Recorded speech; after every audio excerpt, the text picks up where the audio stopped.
You will hear a number of different recordings, and you will have to answer questions on what you hear. There will be time for you to read the instructions and questions, and you will have a chance to check your work.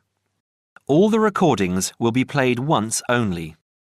The test is in 4 sections. Now turn to Section 1. Section 1.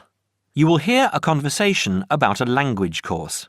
First, you have some time to look at questions 1 to 5.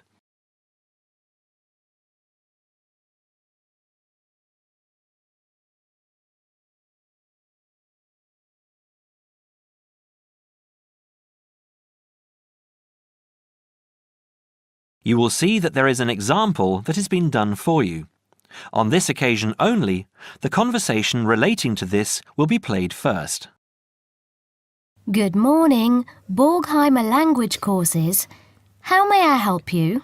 Oh yes, I contacted you some time ago about following a German course in Germany, and you advised me to take your placement test before we go any further.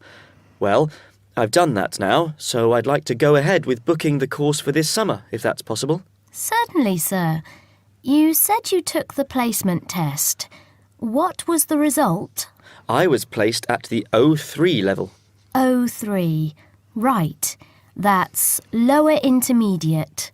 Fine, Mr. The answer is Level 3 or Lower Intermediate, so the course level has been filled in for you. Now we shall begin. You should answer the questions as you listen, because you will not hear the recording a second time. Listen carefully and answer questions 1 to 5. Petterson. John Petterson. Could you spell that for me, please, Mr. Petterson? P-E-T-T-E-R-S-S-O-N. That's a double T and a double S. Am I right? That's right. Now, could I ask you where the course takes place? Well, we offer courses in Hamburg and Berlin. For your level, there's never a problem. There are always plenty of people for the intermediate classes. Oh dear. Does that mean that there might be a lot of students in my class?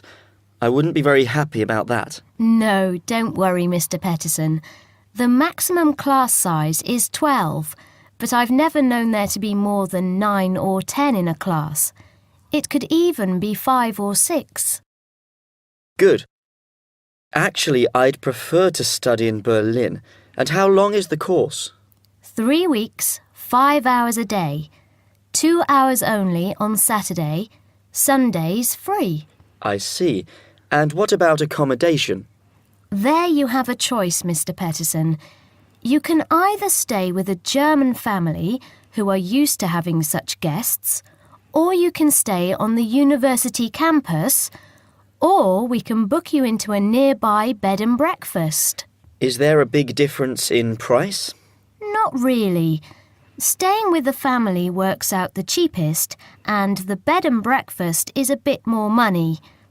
Staying on the university campus comes somewhere between the two price-wise, but Berlin is not too expensive anyway.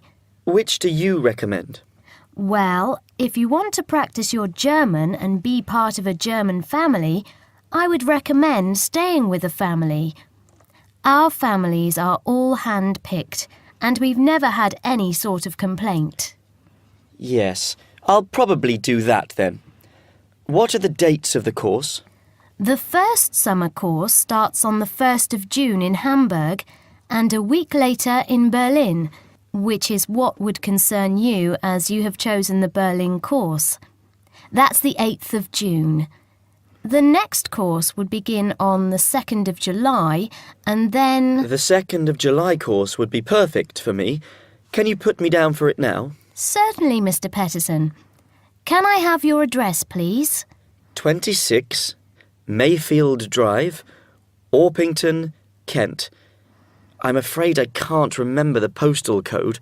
Don't worry, Mr. Petterson. I'll check on it. Before you hear the rest of the conversation, you have some time to look at questions 6 to 10.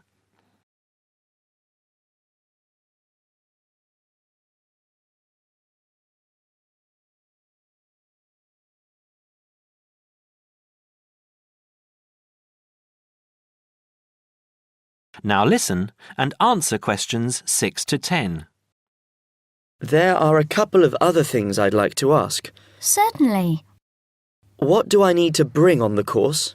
Well, apart from the obvious, you'll need our textbooks.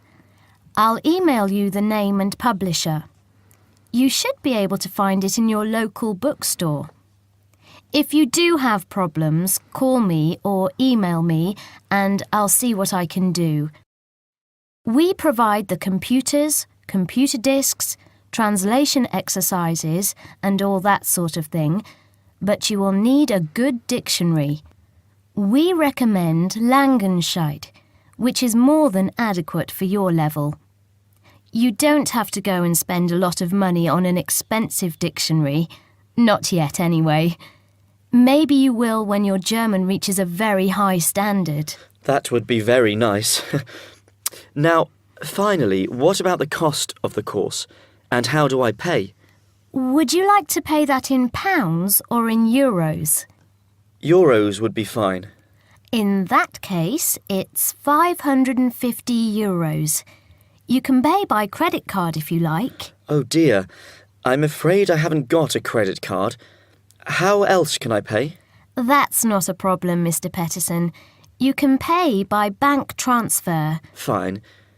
By the way, I forgot to mention I am a full-time student. Have you got a student card? Oh, yes. Then that does make a difference, you'll be pleased to hear.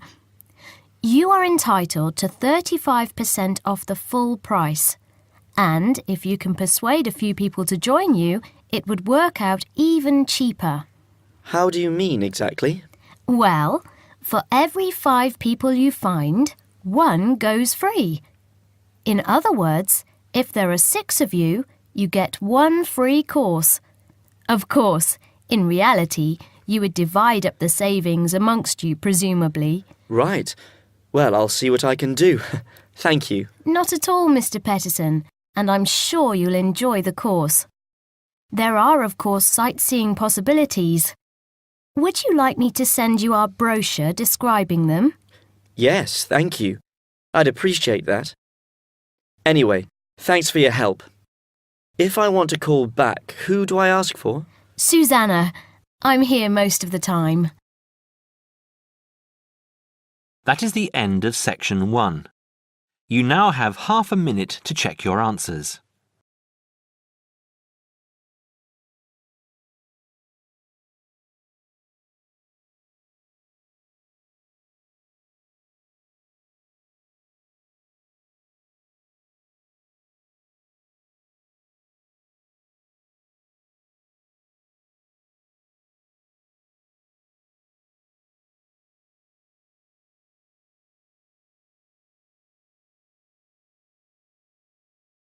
Now turn to section 2.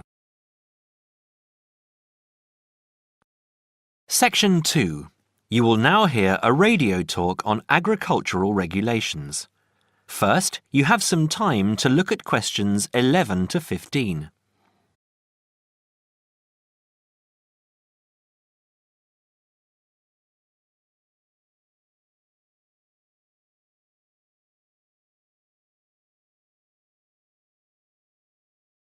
Now listen carefully and answer questions 11 to 15. Could there be clearer proof of the arrogance and indifference of those who are supposed to keep our food safe than the muzzling of John Verrill? Agriculture is a business, true, and businesses have to make money. But this shows how ministers and officials put the profits of the agriculture business before the well-being of the British people. Mr. Verrill, a pharmaceutical chemist, was appointed to represent consumers on one of the many committees that advise the government on food safety. When he tried to do his job, though, and wanted to warn ministers of a danger to children's health, he was refused permission to do so. The danger comes from hormones given to cattle in the USA and some other countries to make them grow faster. They speed up the animal's development to maturity, thus making meat production more profitable. There have, however, long been fears that the hormones have horrendous effects on the people who eat them, causing diseases as serious as cancer. Once these hormones were used on British cattle too, but over 20 years ago they were banned in Europe for being too dangerous. Indeed, so concerned is the European Union that it banned imports of hormone-fed beef years ago, much to the fury of the US government, which wants to sell it all over the world.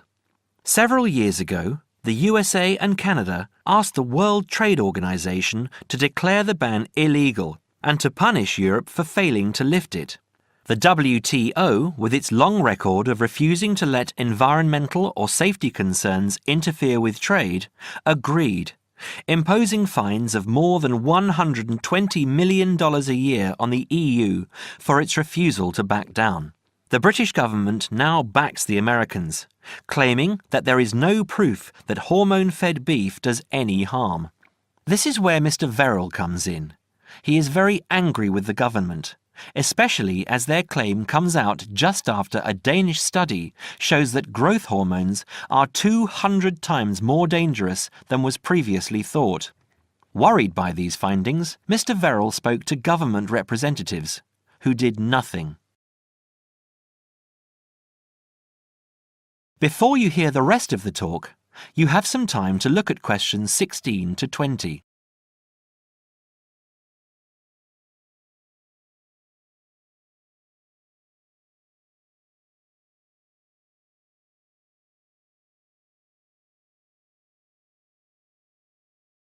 Now listen and answer questions 16 to 20.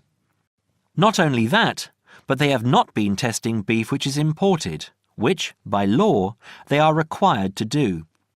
This directly affects the British public, as about 40% of the beef British people eat comes from abroad, supposedly from countries like Brazil, which does not allow the use of growth hormones. Brazilian beef is stocked by some British supermarkets and widely used in catering. Yet, when a Brazilian farm was recently visited by EU inspectors, a large stockpile of this banned substance was found. This is not the first food scandal we have had in our country. Take the present concern over a well-known chocolate company. Several months ago, the company found out that its sweets were contaminated with a rare form of salmonella, but they did nothing about it, leaving their sweets in the shops to be bought by the unsuspecting public. It was not until 5 months later, when several children had suffered food poisoning, that the chocolate bars were removed from the shelves. It makes you wonder how many other dangerous foods have been allowed onto our plates. That is the end of section 2. You now have half a minute to check your answers.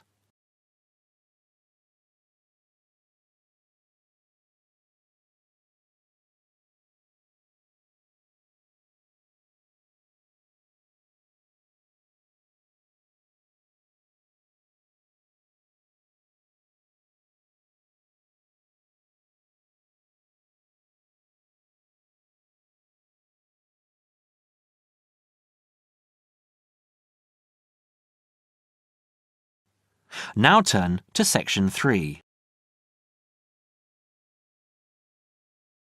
Section 3.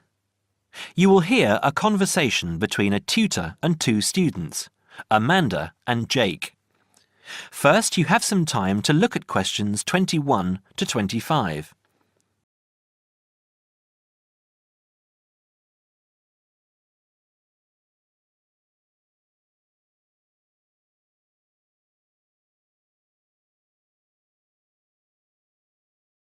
Now listen carefully and answer questions 21 to 25. So, Jake and Amanda, how did the project go? Very well, I think, Dr. Hinton. I certainly learned a lot and enjoyed myself at the same time. Me too. So, remind me, what was your project about? Basically, what makes successful people? Let's call them top achievers successful. Yes, how are they different from us? What do they do that other less successful people don't do? Interesting. And did you come to any conclusions? Quite a few, actually. Good. Share some with me then. Well, I'd always thought that a top achiever would be the sort of person who would bring work home every night and slave over it. But it appears not. Those types tend to peak early and then go into decline. They become addicted to work itself, with much less concern for results. We found that high achievers were certainly ready to work hard, but within strict limits. They knew how to relax, could leave their work at the office, prized close friends and family life, and spent a healthy amount of time with their children and friends. There's a lesson for us all there. Anyway, go on. It's also very important to choose a career which you enjoy, not just one that pays well or which assures you of a pension many years down the line. Surely that's important though, Amanda. Yes, I agree, but being happy in your work is far more important than anything else. Top achievers spend over 2/3 of their working hours on doing work they truly prefer and only 1/3 on disliked chores. They want internal satisfaction, not just external rewards such as pay rises and promotions. Before you hear the rest of the conversation, you have some time to look at questions 26 to 30.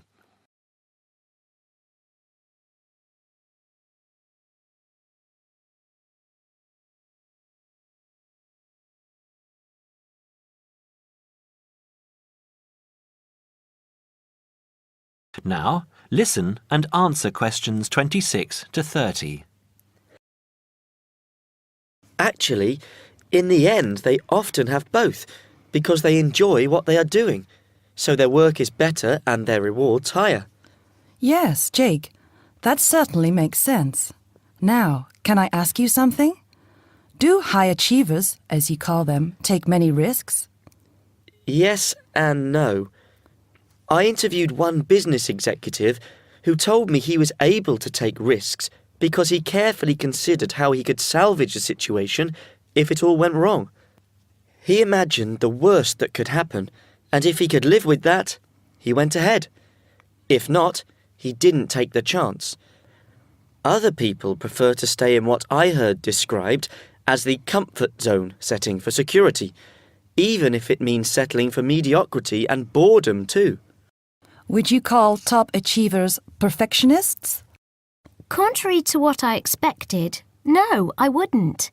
We came to the conclusion that a lot of ambitious and hard-working people are so obsessed with perfection that they actually turn out very little work. I happen to know a university teacher, a friend of my mother's, who has spent over 10 years preparing a study about a playwright. She is so worried that she has missed something, she still hasn't sent the manuscript to a publisher. Meanwhile, the playwright, who was at the height of his fame when the project began, has faded from public view. The woman's study, even if finally published, will interest few people. So, what has this got to do with top achievers? Well, top achievers are almost always free of the compulsion to be perfect. They don't think of their mistakes as failures. Instead, they learn from them, so they can do better next time. Well, would you call them competitive? High performers focus more on bettering their own previous efforts than on beating competitors. In fact, we, came to the conclusion that worrying too much about competitors' abilities and possible superiority can be self-defeating. Yes, and we found that top achievers tend to be team players rather than loners. They recognise that groups can solve certain complicated problems better than individuals and are eager to let other people do part of the work. Yes, loners, who are often over-concerned about rivals, can't delegate important work or decision-making. Their performance is limited because they must do everything themselves. Well, it looks as if you two have done a thorough job and learned something into the bargain too. Now, there are just a couple of points I'd like to clarify with you. That is the end of section 3. You now have half a minute to check your answers.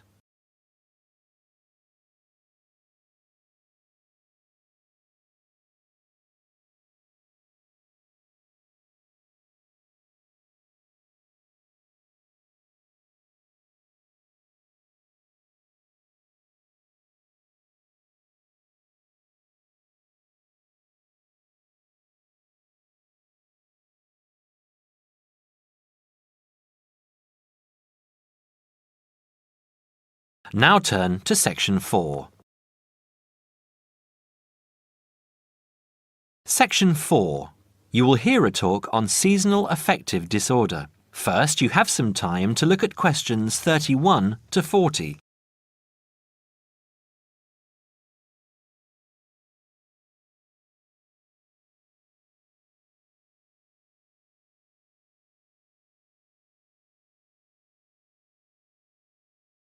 Now listen carefully and answer questions 31 to 40. In the past few years, a new condition has been identified and given a name, SAD, short for Seasonal Affective Disorder. This is now recognized as a distinct kind of clinical depression, where people become depressed at the onset of winter, accompanied by a craving for sweet things, causing weight gain. Each spring and summer would then bring on almost maniacal highs and feelings of boundless energy and happiness. Experiments to combat this depression showed that increased exposure to bright light in humans could suppress their production of a darkness-related hormone called melatonin. The light needed to induce this change was about 2,000 lux, or about 4 times brighter than ordinary household lighting. It was then calculated that if bright light could suppress melatonin secretion, then it might have other effects on the brain, including the reversal of symptoms of depression. While melatonin's precise role in SAD has not been pinned down, the theory led to effective treatment. Not surprisingly, SAD affects more people where winter nights are longer and days shorter. In the UK, an estimated 500,000 adults develop full-blown SAD in winter, and twice this number suffer the milder condition called subsyndromal SAD. About 80% of sufferers improve when given light therapy, and improvement usually comes within 2 to 4 days. Scientists are still unsure why winter depression happens, but more than a decade of research has turned up some surprising findings. Nearly 80% of SAD victims are women. Researchers are uncertain why this is so. SAD can affect people at any age, but typically it begins around the age of 20 and becomes less common between 40 and 50. SAD is comparatively rare in children and adolescents, but so far researchers have been unable to come up with a logical reason for this. As many as half of SAD sufferers have at least one family member with depressive illness, suggesting that the depression has a genetic component. Some patients experience shifts in their body clocks when they're depressed in winter. They are morning people at one time of the year and become evening people at another. What is the underlying difference between SAD sufferers and others? A clue can be found in carbohydrate craving, a common symptom. People often become obsessed with chocolate, for example. Carbohydrates alter brain chemistry by increasing the level of a soothing chemical called serotonin, a neurotransmitter that carries signals between brain cells. SAD sufferers crave carbohydrates because they may need serotonin to lift their mood.